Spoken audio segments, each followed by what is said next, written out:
जय हिंद साथियों, मैं अंकित कुमार यादव आप सभी का स्वागत करता हूं सृष्टि ज्ञान केंद्र में, जहां हम पढ़ रहे कक्षा 11वीं के इतिहास को, जिसमें चल रहा अध्याय 4 जिसका नाम है 3 वर्ग। जिसमें अभी तक हमने ये जान लिया है कि 3 वर्ग कौन से हैं और वो 11वीं शताब्दी में ऐसे कौन से परिवर्तन हुए जिसने पूरे यूरोप के सामाजिक और आर्थिक संबंधों को बदल दिया। अब हम चल रहे हैं आज समझने 14वीं शताब्दी में हुए परिवर्तनों को समझने, 14वीं शताब्दी की विनाश की लीला को समझने, जिसने पूरे यूरोप की दशा और दिशा ही बदल दी। वो कौन सी विनाश लीला है जिसने पूरे यूरोप की दिशा और दशा को तब्दील किया है? आज हम चल रहे हैं उसके बारे में विस्तार से समझने। तो चलिए पढ़ते हैं और समझते हैं। 14वीं शताब्दी का काल यूरोप के लिए विनाश का काल बनकर आया। उत्तरी यूरोप में अब तक पिछले 300 वर्षों से जो तेज गर्मी का मौसम रहता था, उसके स्थान पर उष्णता में कमी आई, मतलब गर्मी में कमी आई। पैदावार वाले मौसम छोटे हो गए और तूफानों तथा सागरीय बाढ़ों ने अनेक फर्म प्रतिष्ठानों को नष्ट कर दिया। मतलब जो खेती थी ना, सब बर्बाद। जो 300 वर्षों में विकास हुआ था किसानी का, वो सब तहस नहस। फिर से ठंड बढ़ने लगी, यूरोप में फिर से ठंड बढ़ने लगी। उसका क्या परिणाम हुआ? अब सरकार को करों के माध्यम से होने वाली आय में भी कमी हुई। चारागाहों की कमी के कारण पशुओं की संख्या में भी कमी आई। जनसंख्या में वृद्धि इतनी अधिक तेजी से हुई कि उपलब्ध संसाधन कम पड़ गए। इसके परिणाम स्वरूप 14वीं शताब्दी के दूसरे दशक में यूरोप में भयंकर अकाल पड़े और अनगिनत पशुओं की मौतें हुई। ऑस्ट्रेलिया और सर्बिया की चांदी की खानों के उत्पादन में कमी आ जाने के कारण धातु मुद्रा में भारी कमी आई। परिणाम स्वरूप बाध्य होकर सरकार को मुद्रा में चांदी का अंश घटाकर उसमें सस्ती और घटिया धातु का मिश्रण करना पड़ा। इसका सबक भी व्यापार पर बुरा प्रभाव पड़ा। परंतु अभी यूरोप के संकट का अंत नहीं हुआ था। 12वीं एवं 13वीं शताब्दी में वाणिज्य के विस्तार के साथ साथ दूर दूर के देशों से व्यापारिक पोत यूरोपीय तटों पर आने लगे थे। सुनना, दूसरे देशों के जहाज आने लगे थे। 12वीं और 13वीं शताब्दी में जो विकास हुआ था, 11वीं 12वीं और 13वीं शताब्दी में जो व्यापार बढ़ा था ना, उसके कारण दुनिया के दूसरे कोनों के पोत, मतलब पानी के जहाज, इनके बंदरगाहों पर आने लगे थे। जिसके कारण क्या होता है, सुनना आप ध्यान से। यूरोपीय तटों पर आने लगे थे। पोतों के साथ साथ आए चूहे जो अपने साथ लाए ब्लैक डेथ, ब्लूबोनिक प्लेग जैसी महामारी, ब्लैक डेथ इसको कहते हैं। इसके परिणाम स्वरूप यूरोप की आबादी का लगभग 20% भाग काल वक्लित हो गया। कहीं कहीं तो मरने वालों की संख्या 40% से लगभग आंकी गई। एक अनुमान के अनुसार यूरोप की जनसंख्या जो 1300 ईस्वी में 730 लाख थी, वह 14वीं ईस्वी में घटकर 450 लाख रह गई। मतलब इतनी बड़ी संख्या में लोग मर गए। इस प्लेग के कारण, इस महामारी के कारण मर गए। प्लेग में शिशु और युवा अधिक प्रभावित हुए तथा व्यापारिक केंद्र होने के कारण नगर सर्वाधिक प्रभावित हुए। बंद स्थानों अथवा समुदायों जैसे मठों और आश्रमों में एक व्यक्ति के प्लेग का शिकार होने पर उस स्थान का एक भी व्यक्ति नहीं बचता था। समझ में आएगा? इस विनाश लीला के साथ आर्थिक मंदी भी जुड़ गई, जिसका परिणाम हुआ बड़ी मात्रा में सामाजिक विस्थापन। जनसंख्या में हश्र से मजदूरों की संख्या कम हुई और उससे कृषि उत्पादन में अत्यधिक कमी आई। प्लेग के बाद इंग्लैंड में मजदूरों, विशेषकर कृषि मजदूरों की मांग बहुत बढ़ गई, जिससे मजदूरों की दर में दुगनी तिगनी तक वृद्धि हो गई। मतलब बर्बाद हो गया पूरा यूरोप। ब्लैक डेथ ने तो पूरी तरीके से बर्बाद कर दिया। पहले तो प्रकृति ने बर्बाद किया, फिर इस महामारी ने बर्बाद कर दिया पूरे यूरोप को, जिसके कारण यूरोप की अर्थव्यवस्था तहस नहस हो गई। जो विकास किया उसने 300 सालों में, वो पूरा का पूरा विकास तबाह हो गया, पूरा का पूरा विकास तबाह हो गया उनकी आंखों के सामने। समझ में आई बात? खुदा से बड़ा, ईश्वर से बड़ा कोई नहीं है, समय से बड़ा कोई नहीं है। अगर समय चाह लेगा तो आपको नस्तो नाबूद कर देगा, तबाह कर देगा। समझ रहे हो आप? आगे सुनो, सामाजिक असंतोष। इसके कारण सामाजिक असंतोष कौन से पैदा हुए? सुनना, उपयुक्त विनाश लीला और उसके परिणाम स्वरूप हुए परिवर्तनों के कई दुष्प्रभाव हुए। मजदूरी की दरों में वृद्धि और कृषि संबंधी मूल्यों में गिरावट के परिणाम स्वरूप अभिजात वर्ग की आय में कमी हुई। अब उन्होंने हाल में ही अपनाए गए धन संबंधी अनुबंधों को तोड़ दिया और पुरानी मजदूरी संबंधी सेवाओं को पुनः लागू कर दिया। इसकी प्रतिक्रिया कृषकों, विशेषकर समृद्ध और पढ़े लिखे कृषकों के हिंसक विरोध में दिखाई पड़ती है। ये विद्रोह यूरोप के एक बड़े हिस्से में तथा संपूर्ण 14वीं शताब्दी में होते रहे। जैसे 1323 ईस्वी में फ्लैंडर्स में, 1358 ईसा में फ्रांस और 1381 ईस्वी में इंग्लैंड में कृषकों के विद्रोह हुए। ये हिंसक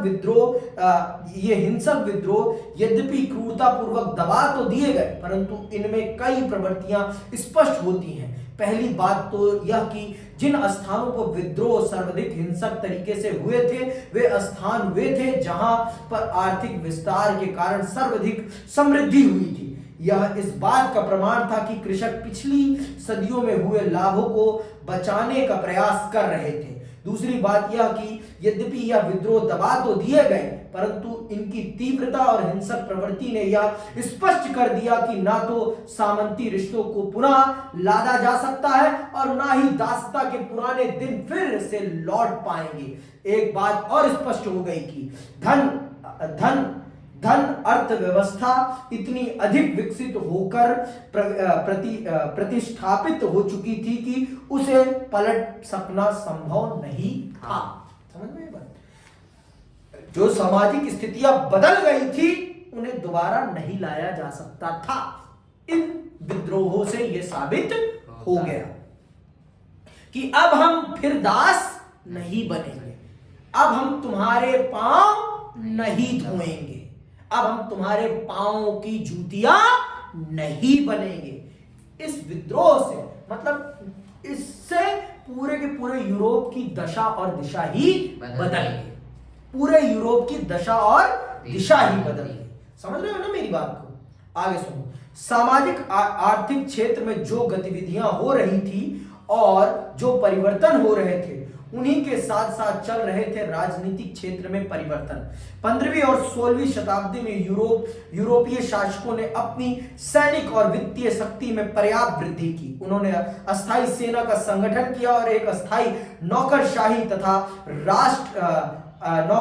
तथा राष्ट्रीय कर प्रणाली स्थापित करने की शुरुआत की। स्पेन और पुर्तगाल के शासकों ने समुद्री यात्राओं को प्रोत्साहन देकर नए नए व्यापार मार्गों की खोज को प्रोत्साहन दिया, जिससे समुद्र पार व्यापार की अभूतपूर्व संभावनाएं बढ़ी। परंतु 12वीं और 13वीं शताब्दी में होने वाले सामाजिक परिवर्तनों ने, जिनका हम उल्लेख कर आए हैं, इन राजतंत्रों की शक्ति में सर्वाधिक वृद्धि की। सामंत प्रथा और सामंत शाही के प्रभाव ने इन शासकों की शक्ति में वृद्धि की और इन्हें जन सामान्य पर अपना नियंत्रण बढ़ाने का पहला एवं स्वर्णिम अवसर प्रदान किया। अब इन्होंने सामंतों की सेना पर निर्भर न रहकर अपनी विशाल, शक्तिशाली और प्रशिक्षित सेनाओं का निर्माण प्रारंभ कर दिया, जो पूर्णतः इन्हीं के अधीन थी। परिणाम स्वरूप अब राजा को सेना के माध्यम से सामंतों के विद्रोह का डर खत्म हो गया और हर समय अपने इशारे पर विशाल सेना उपलब्ध रहने से उसकी शक्ति और आत्मविश्वास में अत्यधिक वृद्धि हुई। इन सेनाओं के माध्यम से एक और राजाओं ने अपनी सीमाओं की रक्षा और विस्तार किया, और दूसरी ओर राज सत्ता के विरुद्ध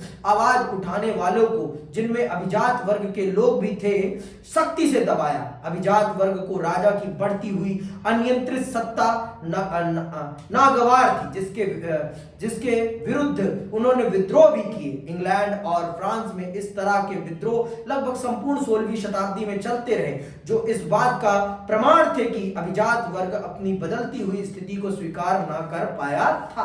कोई भी नहीं कर पाता। जो राजा रहता है वो कभी अपने आप को फकीर बनता हुआ नहीं देख सकता है। जब मध्य वर्ग में सामंत वर्ग बहुत ताकतवर था, राजा कमजोर था, लेकिन 11वीं शताब्दी के बाद जो परिवर्तन हुए उसमें राजा ताकतवर बन गया था। तो राजा ने इन सामंतों की औकात को डाउन कर दिया था। राजा ने अपनी खुद की सेना बढ़ा ली थी। अब इनकी क्या जरूरत थी? उसे अपने दम पर, अपने इशारे पर खड़ी एक सेना के माध्यम से इन सामंतों को जूते पड़वाता था। फालतू बोल के तो दिखाओ। तुम्हारी ना पीठ कटवा दी ना, कहने वाली बात होगी, तुम्हारी भी कटवा दी जाएगी। जो तुम पढ़ते नहीं हो ना, तुम्हें भी सुधारा जाएगा, डरो मत। तुमसे पढ़ाई नहीं होती ना, तुम्हारी पीठ न छिली तो कहने वाली बात है, ठीक है?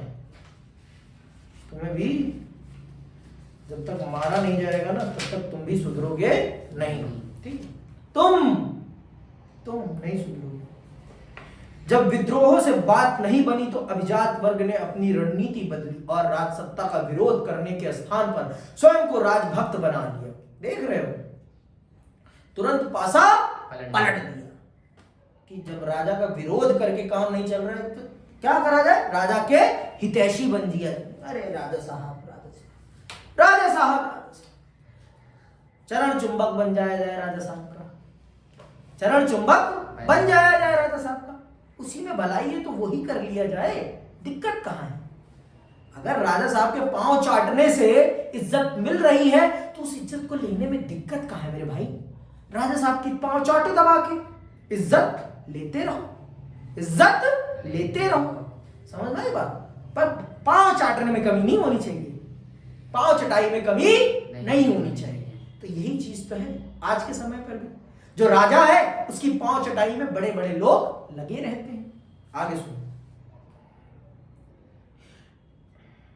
इन्होंने अब प्रशासन में अपना स्थान बनाकर राजनीतिक पद हथिया लिए और राज्य कार्यों में राजा के सहयोगी और सहायक बनकर महत्वपूर्ण भूमिका निभाने लगे। इसी कारण विद्वानों में शाही निरंकुशता को सामंतवाद का ही एक अन्य अथवा परिष्कृत रूप कहकर पुकारा है। एक महत्वपूर्ण परिवर्तन और परिलक्षित होता है और वह यह कि धनी मनी लोगों, व्यापारियों और साहूकारों को भी दरबार में महत्वपूर्ण स्थान प्रदान किया गया। इस प्रकार राज्य व्यवस्था एवं शासन तंत्र में गैर सामंती तत्वों को भी स्थान मिल गया। 15वीं-16वीं शताब्दी में हो रहे इन परिवर्तनों ने फ्रांस और इंग्लैंड के परिवर्तित इतिहास को निर्धारित करने में महत्वपूर्ण भूमिका निभाई। राजाओं में जनप्रतिनिधियों अथवा परामर्शदर्शी संस्थाओं की अवहेलना करने की प्रवृत्ति का विकास हुआ। फ्रांस की परामर्शदर्शी संस्था थी स्टेट जर्नल, जिसमें 3 सदन थे जो 3 वर्गों, पादरी, अभिजात वर्ग एवं जनसाधारण का प्रतिनिधित्व करते थे। 1614 ईसा में इस संस्था का एक अधिवेशन फ्रांस के शासक लुई त्रायोदस के समय में हुआ तथा इसके पश्चात फ्रांस के शासकों ने अगले 175 वर्षों तक इसका कोई अधिवेशन नहीं बुलाया। इसका कारण या तो यह रहा होगा कि वे इस संस्था को महत्वपूर्ण नहीं मानते थे अथवा इसके साथ अपनी शक्ति को बांटना नहीं चाहते थे। 1789 ईसा में जब फ्रांस क्रांति के कगार पर पहुंच गया और देश की आर्थिक स्थिति काबू से बाहर हो गई, तब बाध्य होकर लुई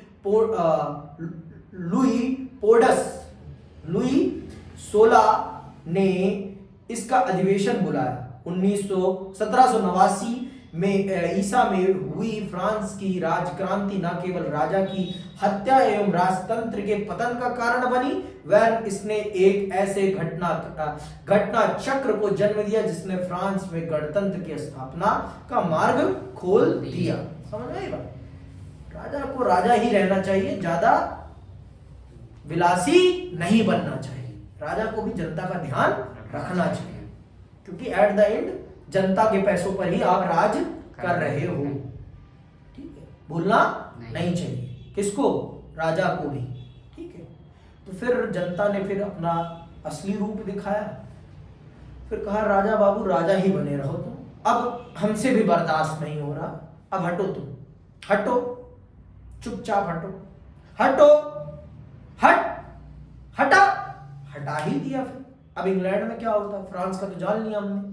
इंग्लैंड में स्थिति और भी अधिक खराब हुई।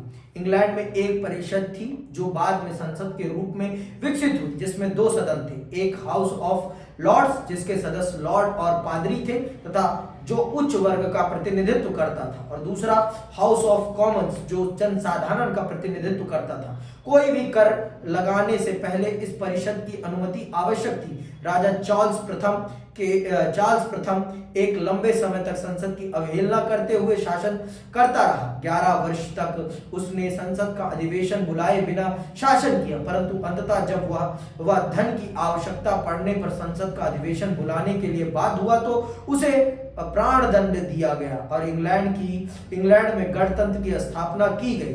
यद्यपि पुनः राजतंत्र की स्थापना कर दी गई, परंतु इस शर्त के साथ कि अब संसद के अधिवेशन नियमित रूप से बुलाए जाते रहेंगे। इस प्रकार राजाओं द्वारा संसद की अवहेलना कर पानी अनियंत्रित सत्ता स्थापित करने के प्रयास असफल हुए। फ्रांस में इस समय गणतंत्र है तथा इंग्लैंड में राजतंत्र, परंतु वह राजतंत्र अनियंत्रित अथवा स्वेच्छाचारी नहीं है, वह संवैधानिक है, जिसमें संसद का महत्व ज्यों का त्यों बरकरार है। ठीक है, आज फ्रांस एक गणतांत्रिक राष्ट्र है और इंग्लैंड एक राजतांत्रिक राष्ट्र है, लेकिन दोनों देशों में देश एट द एंड संविधान से चलता है। ये चैप्टर यहीं आपका समाप्त होता है और मैं आप सबसे विदा लेता हूं। जय हिंद, जय भारत।